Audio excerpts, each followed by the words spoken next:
meeting, Tuesday, the 28th of January. The meeting is being recorded and we upload it to the Biddulph Town Council YouTube page. The aim is that decision making should be transparent and in the public domain, which will involve more of the community and local democracy. By being in this council chamber, your consent to be recorded and your images will be added to YouTube. The images and sound may be used for training purposes. Any views expressed are the speaker's own and not necessarily reflecting the views of Biddulph Town Council. Please view guidance on recording public meetings policy if you need more information. First item on the agenda is apologies. We have a few apologies this evening. Councillors Brady, Salt and Hart all been accepted. The apologies are, and we've got no substitutes at the moment for those three councillors. Okay, thank you. Moving on to 87, declarations of interest, disclosable pecuniary interests or any other interests. Nothing declared at the moment. If anything crops up later in the meeting, please notify us at that point. 88. Consider whether the Biddulph Town Council will increase its cyber essentials following the November 2024 presentation from PRISM. Now, I think you were all here at the time where we had a representative from PRISM who gave on the overhead, on the TV screen, gave a nice presentation. All looked very nice, but the cost, which we've now got, is £2,290 plus that per annum. Do we think we need it or not? That's the question. Councillor Hawley. Is it in the budget? Have we put it in the budget? There's an amount in there for software and for hardware. It could go in there.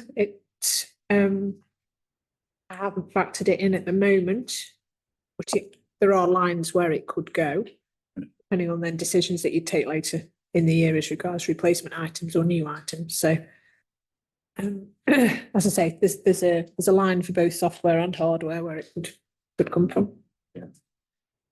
Okay. There's £10,000 allocated for software on.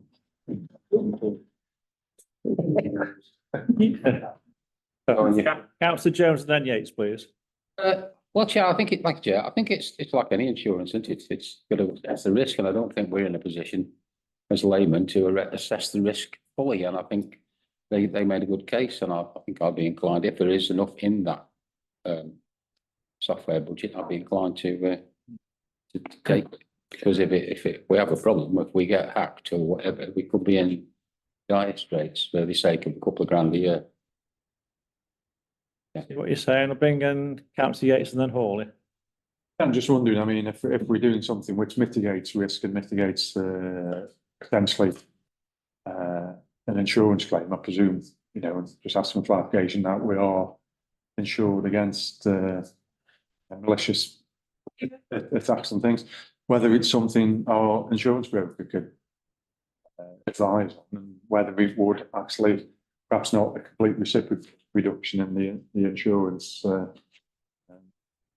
costs, but perhaps there is like a little mitigation that if you're doing this, then it's obviously something which would offset some of the insurance costs, so to speak. So I think having a little bit, it's easy to be scared about things, and on the basis, I mean, I've got a new computer and I bought some new antivirus. I would not buy new antivirus, and I wouldn't dare to run a computer without it. But that's got no knowledge, and I have a fear of God put into me by all the news articles I read. And there is an element of that, perhaps a little bit of independence advice through the insurance broker if we've got such a beast, even if it's just, it seems reasonable, it would be fine by me. Whether we have to make that decision now or we could defer it just to get that clarification or that advice, and then we make a decision either at full council or the next finance meeting.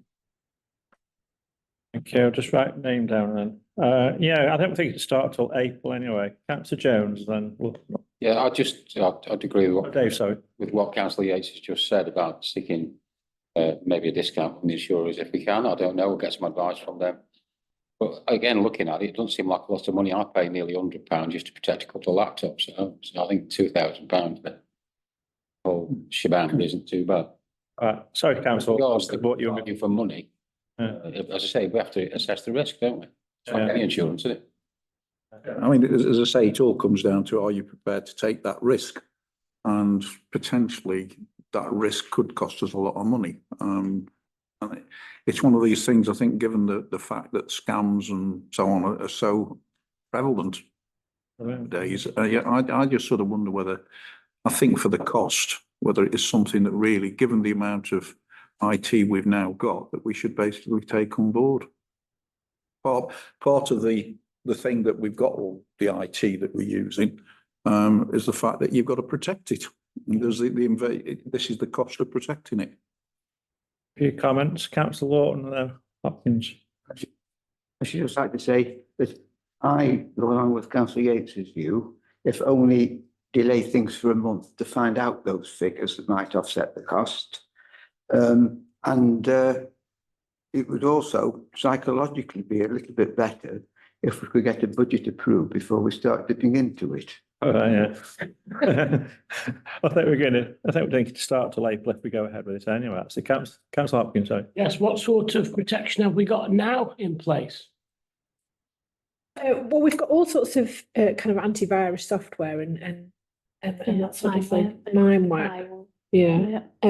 So we've got those things in place. The idea behind this Cyber Essentials check is that it runs through everything you've got, looks for the weaknesses, tests against kind of the most up-to-date of hacks and scams and that sort of thing, and how kind of penetrable or not you are as an organisation, where your weak points are.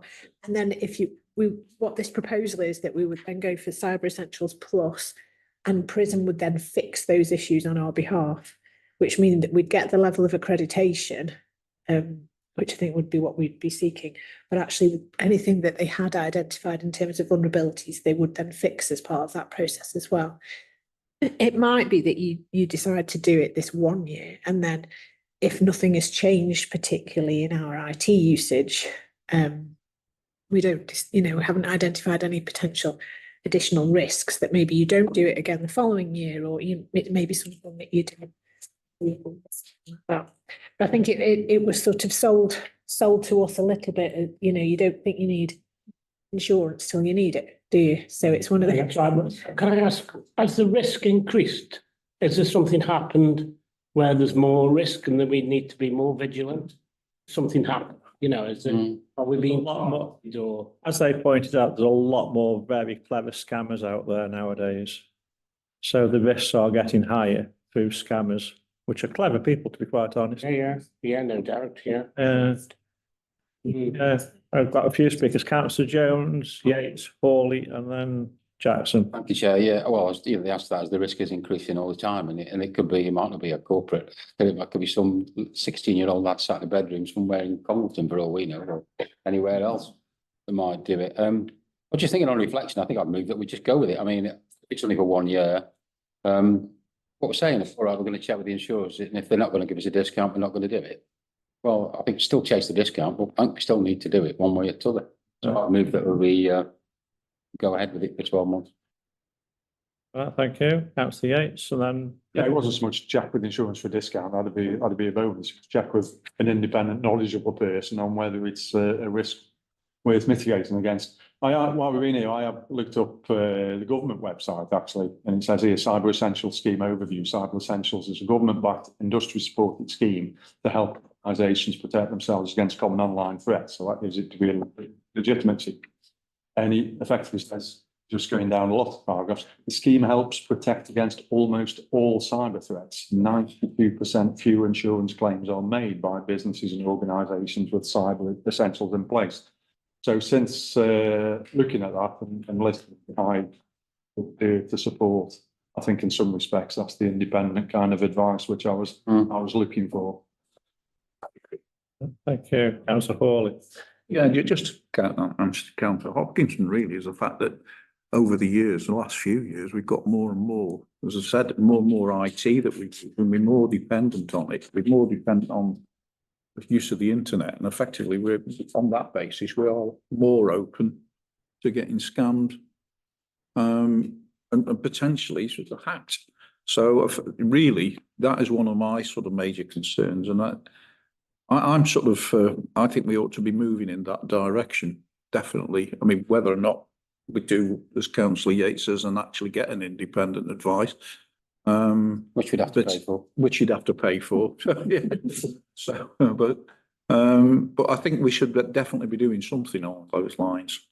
Thank you. I've got three speakers. I'm going to have a vote on this. We'll move on. Councillor Jackson. Yeah, I listened with interest to the presentation he did, and I think I brought up at the time, I remember the Millennium Bug, that was one of the biggest that billions were spent on, and it was a complete dead duck. Nothing happened virtually. I mean, the question of is, what if prison gets hacked? What they get hacked, and our information is on their stuff, and they get hacked. I mean, you know, China's just brought out a massive big platform in 6 months. It's 3 months ago, about two or 3 months ago, that guy spoke to us. Things have moved on in the time he spoke to us to now. So I honestly, I mean, the guy was trying to sell a product. Yes, fair, no problem with that. But I might be an outlier. It might be a bit of a Neanderthal, but I think, as far as we know, we haven't had any issues. We have never lost any money. None of our data, as far as I'm aware, has been compromised. I'm not saying that's always going to be the case, but if I'm a scammer, who do I want to go for? Do I want to go for an organisation that they might think, well, they're going to have a lot of protection? Or am I going to go for a little old lady who might pick the phone up and give some information away? And that's the way I'm looking at it. And I don't care. You know, if systems like the United States military can get hacked into, then what chance have we as a little council got? Now, I just think we're spaffing thousands of pounds up the wall. That's my personal opinion, but and I realise I may be an outlier in that, but quite frankly, I wouldn't touch it. And I shall be voting that way. All right, thank you. Councillor Lawton.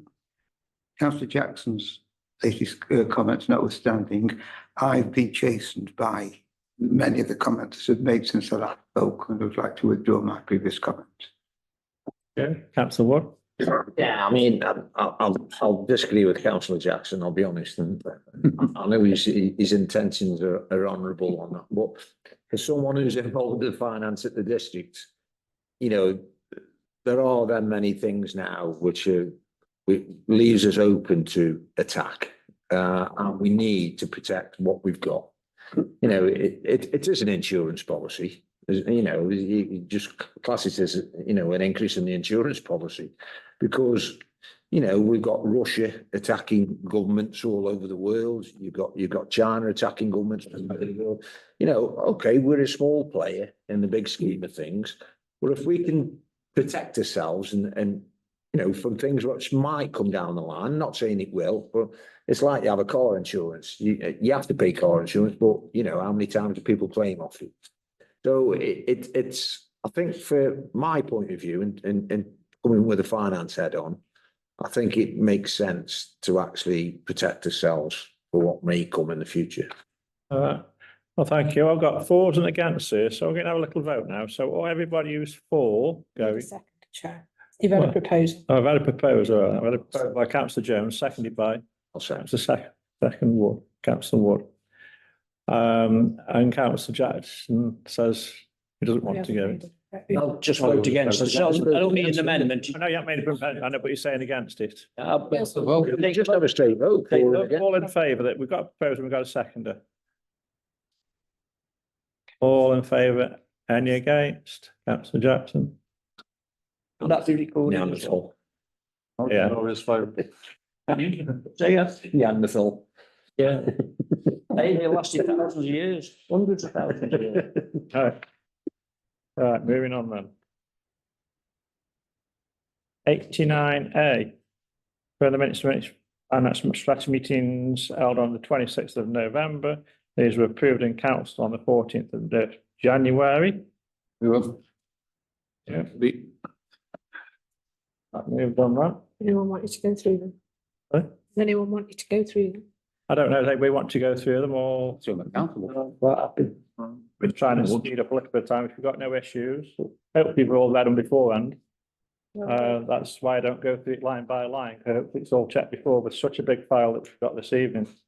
A wall in favour. Did we go through the full council? Yeah. Again then. So I'm trying to speed it. I know it's going to be a longish Stop one. your ear, Chair, come on. Right. 89B then. See the minutes of Town Hall Financing Working Group held on 21st of November. That's 89B. I'm to go through those, so everybody in favour of that? All in favour? Yeah. 89. That's one. Number two, the 5th of December.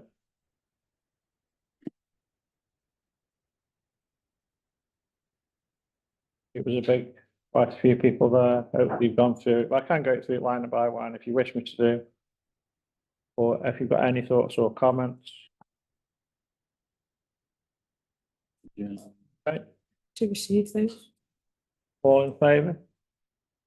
Councillor Lawton, in favour? Right? In favour. Vote then, sorry. Yeah, all in favour, yeah. Okay, thank you. Number three, 17th of December.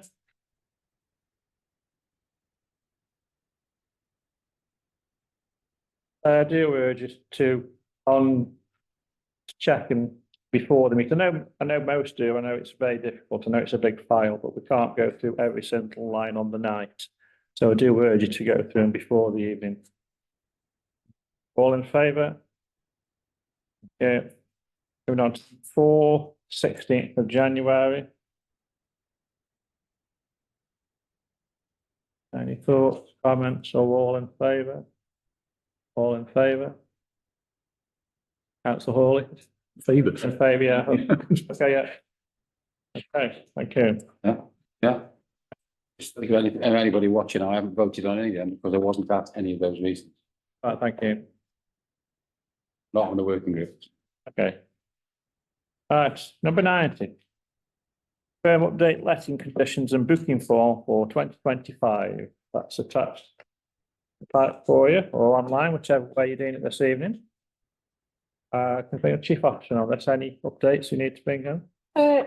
No, just to make some reassurances really that we continue to update these documents in line with new knowledge, if there is any new guidance, new policies that we put together, and any kind of learning that we've had as the result of bookings. So I don't always bring you to these two, but we thought we would this evening just because you haven't seen them for a little while. So these are the documents that regular and ad hoc hires use. Do you have a comment, councillor? You're just voting for. Well, the question I was going to ask is normally when we get documents, we've got red lines in the bits that have been changed, and I was just sort of, I couldn't That'll be in the the red line. So I was just sort of wondering what had actually been changed.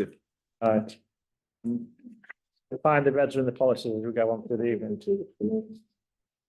There's a few tweaks, I think, on this one, aren't there? Right, okay, yeah, we've just removed the bits where we talk about payment by purchase order, so there's no need for that anymore, and we've added some further information about CCTV wording to strengthen that section. Control register on the back of it. Okay. Just a question. On all of the room layout, if I was hiring the hall, I wouldn't know what that would mean. So is there like a diagram? Yeah. Said, right, okay, that's fine. Yeah, it's quite a file actually that you get if you do want to. Yeah, Yeah, it's just a load of diagrams that one, so we haven't given you that. Okay, all in favour of that policy? Okay. Okay. You want to have a proposal in a second? Yeah. That's it. Want to confirm it really, could have done with proposal. All right, then, yeah. Proposed, councillor Lawton. No seconder, please. So it's the town hall again. Yeah, Yeah. Chief officer, happy to propose and seconder, yeah. So Joan, Proposed, seconded, Agreed. all in favour. Thank you. thank you. 91A. Through the bank reconciliations for October and November, all accounts attached. That's a large one. Oh, no, it's not. The two sheets. Oh, that's the next one. Further on. Move that. Move back out to Hawley. Yeah, as usual with this one, you're just looking at A equals B, checks out okay. So you've got that on both. You got a foul given. So that's moved by councillor Hawley. Can I have a seconder, please? Second, Right. nobody else will. All right. Right? Oh, sorry, I didn't see man. Yeah, second. Wayne didn't, obviously. We agreed on that. All in favour, all agreed? Thank you. Moving on to number 2, A to B. Received a detailed income and expenditure for 22nd of January. Maybe. This is every transaction that we'd had until that point. So. This is the biggie one. And don't propose to go through it all unless there's something when you've been reading previously that sticks out for you. Page 12, fourth item down, second column up. No, mate. I love that. What is that? Councillor Hawley. Yeah, I must admit, I went through it and sort of more and sort of trying to find something. I think, what's that for? Rather than the amounts. And there wasn't anything that jumped out at me that sort of said, oh, what we're spending that money for. So on that basis, I'll move it.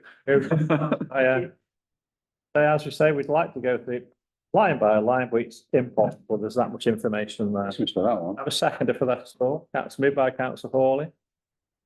Seconded, councillor Wood. All in favour? Thank you. Right. Up to number 92 then. Any update on proposed town hall parish charter for Staffordshire Mourners District Council? So that's me. Is that okay? Yeah, that's got a meeting on Friday. The chief officer did. I did, so- Chief officer now, please. Yeah, thank you. So I'd made you aware previously some time ago that I've been invited to attend a working group at Staffordshire Mourners District Council, the aim of which was to create a town and parish charter. So essentially it's a document that combines the aspirations of town and parish councils of Staffordshire Mourners District Council and will ultimately include information from the county council, although the most recent draft doesn't have that. So it's only a sort of 6-page document as it stands. The summary page obviously summarises what Staffordshire Moorlands is like, that there are 40 parish and town councils across the area. My favourite bit of the whole document is this map, which tells you where all of the little parishes are, which is fascinating, really. The size of some of them in comparison to others is brilliant. It sets out 8 key principles for the relationship between towns, parishes, the district council and the county council. And they're based on the Nolan principles. So we talk about maintaining high ethical standards, working in partnership to strengthen relationships, sharing knowledge and best practice, having an understanding of what each council does, empowering members at all levels and encourage more to take part, champion local democracy, raising issues of concern at the appropriate level, and working collaboratively around funding opportunities. So from my perspective, they all seem pretty sensible, something that we absolutely should aspire to. And then the section that they're working on at the moment is about commitments. So things that we will agree to do at each level of government there. From a town and parish council perspective, we will agree to attend regularly and actively engage with training seminars and meetings of the parish assembly, which we do. Oh, yeah. We have 2 representatives on the parish assembly. We'll support the use of technology and encourage residents to use the council's online services to report issues and make service requests, which we obviously do here as well, because we provide services on behalf of Staffordshire Moorlands District Council. We provide updated contact information to the Democratic Services team. So we do that. Obviously, we've had a change recently, so that's some example of that again. We encourage residents to respond to consultations. We assist in sharing important council messages. So we do that a lot through our social media. And we provide updates on council membership. And then the district council has a series of commitments as well. And as I say, the county council will hopefully at some point add their commitments to that. So the idea of the document is that it kind of sets out the relationship between the three different layers of local government, and at the point at which it's ready for kind of our consideration, I'll bring it back to you in a sort of more final form. I imagine we'll be asked to kind of sign up to that. But as things stand at the moment, it's pretty logical. It's pretty much sets out the relationship that we already have with those levels of government. So it's a worthwhile document, but isn't kind of changing anything fundamentally that we already do. Thank you for that. Councillor Hawley, please. Yeah, and the thing I was really thinking about in terms of the way I think you probably said it, the fact that we all sign up to it, so potentially each parish and town council has actually got to agree it, and then we'll sign up to it when it's finalised. Yeah. So I presume that's the way it's going to be done. I believe so. It doesn't have much credibility otherwise, does it? I mean, I'm just sort of thinking, We haven't all bought into it. is there going to be a situation where you could get so many parish councils say yes and some say no? Or is it just basically, would it then be imposed, or would it be just for each parish council to actually agree it with the district council? It might well be that it's sorry, Chair, it might well be that it's agreed through the parish assembly, which the representatives of the town and parish council. So we would have kind of two voices on there. But that's definitely a question too. Yeah, I mean, one of the things, through the chair, one of the things about the parish assembly is not all the parish councils actually attend the parish assembly. No, they ask them to, what they don't. Yeah. Thank you. Got a few speakers. Councillor Jones. Thank you, Chair. I wasn't going to derail it or steer it any way or the other, other than just to say I move that we thank Sarah for her work done so far, and that she crack on with it. That was all I was going to do. Yeah. Councillor Jackson. Yeah, Dave's touched on a few of the points about the engagement especially the smaller parishes. So, I mean, there was how long was this? Was it half a day or something, Sarah, that you went to this thing? 12 hours. So how many parishes have we got? 40 something.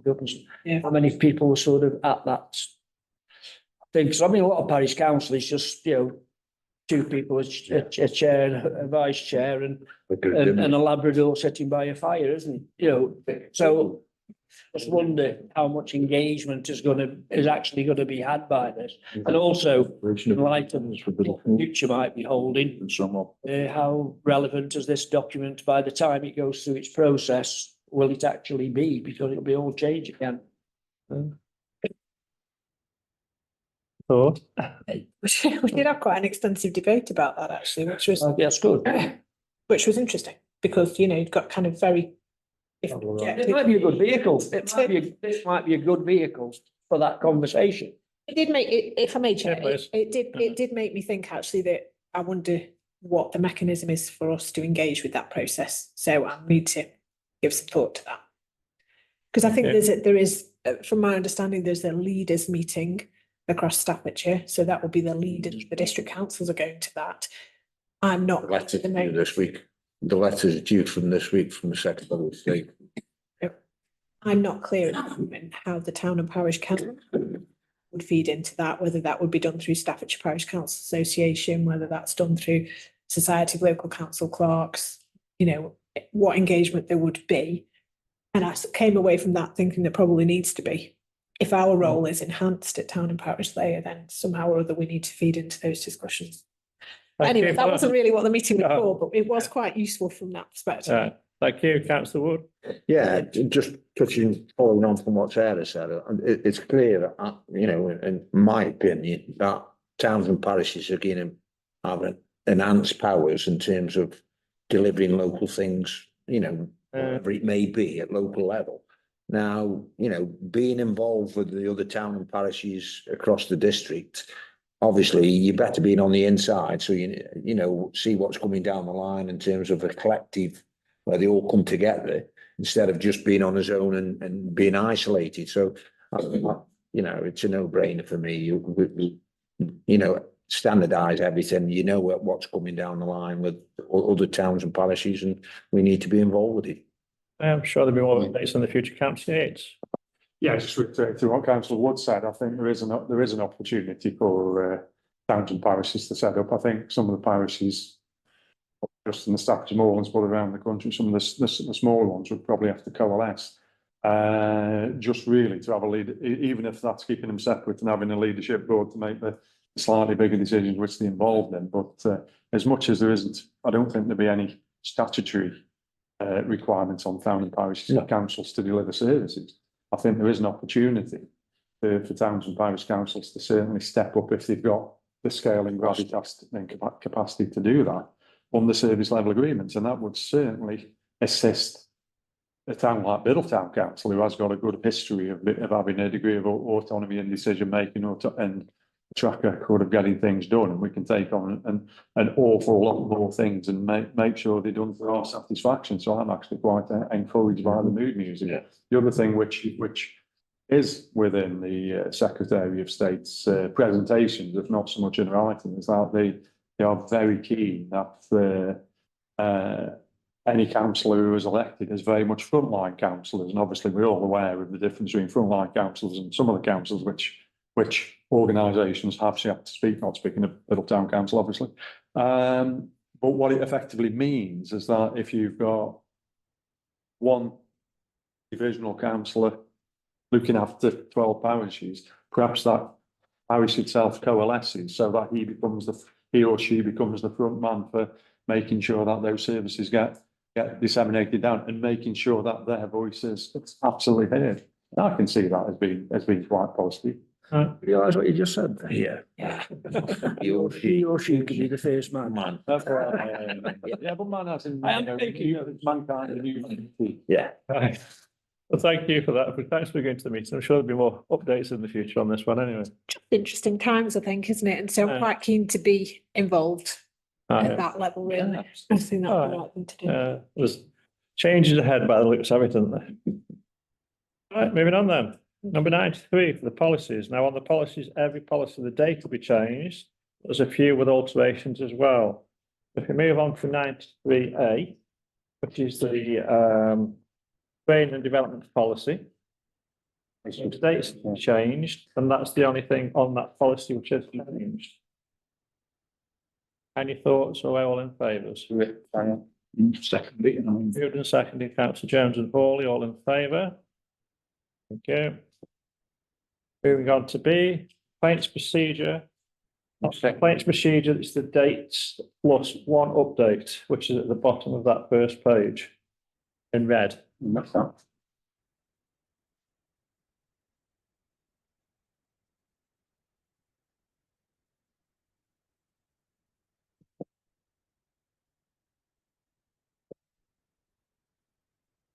All okay? Mover and the seconder? Yeah. Councillor Jones. Give you a second to see people just rooting through. Councillor Lawton, seconded. In favour? I'm sorry. Date. Thank you. Councillor Jones, Jackson, sorry. What are we on? I'm like, Sorry, complaints, was a complaint. complaints and feedback procedure. no, that's right. Okay. Got an issue on the next one. Might have an issue on the next one. Okay, no, I've got that one. Right, moving on to B then. The C, all right. Moving on to C. On C, we have got the dates and two updates.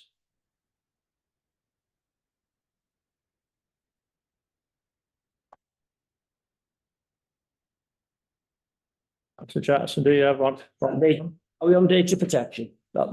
Yeah, I just, in light of the decision we just made, will that have any impact on this particular policy? Will that company now need to be fed into this policy in some way or another? possibly. Adds to this policy. a reference to it, I think. It's the fact that we've gone through the process, or we're planning to go through the process of Cyber Essentials. I think there's no harm in adding to that. It doesn't change the way that we do manage data, but perhaps it adds a different level of interest to it. So happy to add that somewhere. Find the right place for it. Yeah, I'm happy with that. Thank you. We do that. Moving on to D then. Do you want to propose a second? Proposed and seconded. Proposed by councillor Jackson, seconded councillor Hawley. In favour? Thank you. All in favour? Thank you. Moving on to D then. Dress and appearance policy. Just need a steer from you in this, please. We had quite a debate when we redid the councillor's handbook about removing reference to dress policy and that sort of thing. So we haven't given you the policy here, but do you want to continue to have a dress and appearance policy? Or do you want to archive that?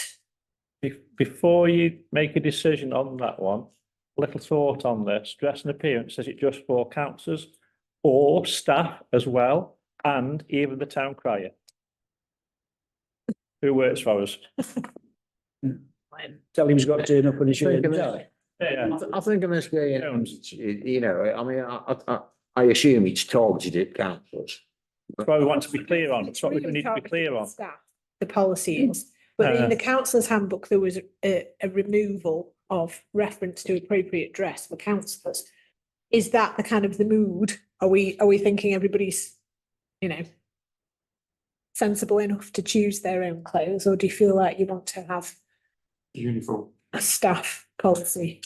I think it's I think it's up to the individual, and my own view, if somebody comes in inappropriate, then it's up to, I would say, the mayor or the chief exec to speak to them about the dress. I don't think we should have a dress code in this day and age, I'll be honest. Dave can't turn up in his multicoloured jacket. Councillor Jones. Yeah, thank you, Chair. I agree with councillor Wood. I think whilst I'm sad that we're not going to have a dress policy, I think I'm a great believer in standards, and I like to see people dressed nicely, what I consider nicely, but obviously what I consider nicely might be not what somebody else considers to be nicely. So, but I think if somebody was to turn up in a mankini or whatever, then so be it. And it's them that will suffer any backlash, and not anybody the rest of us. So if there is any backlash. So I think I agree with councillor Wood, you wear what you like, basically, wear what you like. I still continue to wear a jacket and a tie at council, and a decent shirt and a decent jacket for committee. Councillor Yates. Yes, I was just wondering whether you put a simple term like cognizant with the social norm, No. because then. Whatever that is now. Something which is, not something which is weird and wonderful. It's a norm nowadays. You know, there's, you walk down the high street, never know, and you go, that's a bit strange, and that's not, so that is a definition of not the social norm, but you know, it's just, if you're going to put something, put a statement in. I do tend to be in little bit of a traditionalist, and having senior roles in business, that you go presented and tidy, don't you, John? It's entirely up to you. You know what I mean? Yeah. As I say, Chair, if somebody comes, whatever they wear will reflect on them, not on me, not on the council, not on the mayor. It reflect on them, so let them wear what they want. Change my jumper from a chunky knit to a. Well, that's betching, Nigel. So the steer on this, and that's what we're asking, which way do you want to go on this policy? Hawley. The only one. You know, I'm quite in agreement. I mean, I think we should scrap it. I mean, and potentially if someone does turn up, sort of inappropriately dressed, or dressed for the beach or something. I mean, we didn't have a dress policy where I worked, and potentially most of the time people turned up reasonably well dressed. But you did get all the times, especially in the summer, where people turned up in shorts and t-shirt, which really was inappropriate. But I think to have a policy is probably not much. I think it's potentially, if somebody does turn up like that, might be up to either the chief officer or the mayor to sort of say to them, I think you're a bit not it, and leave it at that. But there isn't actually a policy as such. I can see what you're saying. I think, but I've seen in the past, I won't obviously never say names, but some people turn up and think, where have you just fell out of and walked into a council chamber? So smart casualism. Councillor Jones, first. It's an archaic policy and it should be archived. Yeah. Yes, I agree. Close that. I'll second it. All right, councillor Early and then Lawton. Don't like it, well, that's what I think. Yeah, I'm happy for a free for all, so to speak. But the only problem is, if you haven't got anything documented, then you can't use the, I'll take them to one side, have a word. That's You have no guideline in the first place. You got any of the guidelines? That's why I made mine. You need, yeah, but like your comment, if you want to substitute the guideline, or you can't mess it with the individual. That's why I said smart casual. Thank you, councillor. Councillor Lawton. Small casual could be football boots and shorts and a jacket, couldn't it? Want to dress formally, you see, so. Councillor Eardley made the point, and the wonderful expression cognizant with the social norm was made as well, which is exactly the point I was going to make, I suppose, as well. I don't think that's an unreasonable point, and the fact that I wouldn't propose that. Do we have a proposal? No football tops. If you do that, then you're imposing, somebody's got to make a judgment on it. So I think. So just, it's just, if you say, if you put any definitive on it, if you say social norm, what's the social norm? What you think is the social norm might not be what I think is the social norm, might not be what anybody else thinks is the social norm. You're just opening a can of worms. Just archive it. People should be able to come dressed like they want. I'll continue to do what I do, but people can wear what they want, as far as I'm concerned. Councillor Lawton. Councillor Jones, your point, if someone is expected to make a comment, surely that implies they're making a judgment ahead of making that comment, whether or not there's anything formally written. So they're going to make a judgment anyway. Is not this simply supporting the reasonableness that they should be making a judgment? No, they shouldn't be. They shouldn't be. We're not here to judge one another. Shall we get to phrase it then now? Yeah, no, it's all right. We were just muttering to each other here. There is, so the policy really was designed at staff because we removed the section from the councillors' handbook, as we've said there. There is a staff handbook, so maybe if you want to kind of keep a level of professionalism with staff as regards dress code, maybe we review the staff handbook and put a line in that says something about suitable business wear or something like that. As chief officer, I think that's a decision for you to make for your staff, not as far as the council's concerned. Then I'll stand by what we said. Get rid of the policy then. Okay, archive it. Proposal. Yeah, no, it's what I've said before. It's what I said before. You've So got proposing that. proposal to archive. Yeah, for the third time, yeah. Yeah, councillor Jones, councillor Ward, archive, Okay. vote. In favour? Any against? Alright. Alright. Shall move on. Who won? Archive it. I didn't win, that's for sure. Because you tell me. That's when we move all that. Illerito might be top. Alright then. You can wear your overalls if you wish. I've attended this council as a paramedic because I was coming from work. You know, why shouldn't you? You cut you're a plumber, coming straight from work, where we are. I remember the days when policemen dressed like policemen. That's probably where I get it from anyway, to being ex-police. I wasn't allowed to leave the police station until you dressed properly. Right, moving on. 93D, that's E. dates and 2 alterations in red. On E, co-option policy. E, sorry. E. Oh, sorry, yeah, E, sorry. Must have just done the D one, we're on E, sorry. Dates and 2 alterations. Brought this ahead a little bit in the schedule of reviewing policies, just because eventually there might be a co-option if, depending on the outcome. Yeah. Discussion, so we just need to make sure the policy is absolutely up to date. Absolutely. Yeah, 6.8 has been removed. Does that mean we give the result as in votes scoring against each individual now? Yeah. That's what we said. Yeah.